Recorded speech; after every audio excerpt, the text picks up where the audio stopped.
Halo guys, saat ini saya sedang berada di sebuah objek wisata ya, sebuah pantai.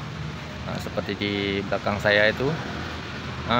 Mau tahu bagaimana views pantainya, wisatanya? Ayo ikuti terus video saya ya.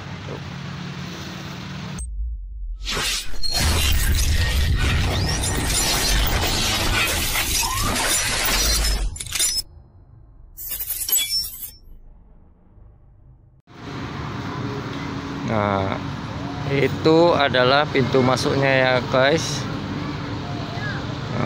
Tiket masuknya adalah 5.000 untuk roda 2, untuk roda 4 sebesar 10.000. Ini area parkirnya ya.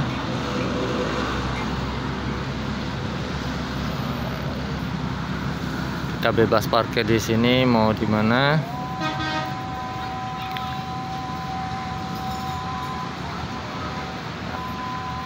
Yuk kita masuk dulu ke dalam pantainya seperti apa.